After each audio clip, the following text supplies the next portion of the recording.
বন্ধুরা, আমরা পার্ট 1 দেখেছিলাম যে জ্ঞান ভাই রাইস্টারের গ্রামের দিকে রওনা দিলেন। কিছুক্ষণ পর জ্ঞান ভাই রাইস্টারের গ্রামে পৌঁছে গেলেন। একটি জায়গায় এলিয়েন রাইস্টারকে বন্দি করে রেখেছিল। ঠিক সেই সময় জ্ঞান ভাইয়েরও প্রবেশ ঘটলো। জ্ঞান ভাই বললেন, তাহলে এখন বোঝা গেল, আমি আগেই ভাবছিলাম রাইস্টার এমন কাজ করতেই পারে না। তুমি যেই হও, রাইস্টারের সাথে এমন কেন করলে? তখন এলিয়েনটি থেমে গিয়ে বলতে শুরু করলো, আমি একজন এলিয়েন। এটা 5 বছর আগের কথা, যখন আমার বাচ্চা ভুল করে পৃথিবীতে এই গ্রামে চলে এসেছিল।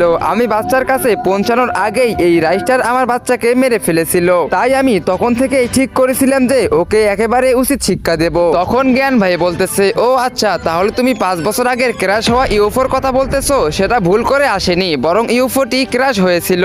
তারপর রাইস্টার সেই আগুন দেখে সেদিকে ছুটে গিয়েছিল।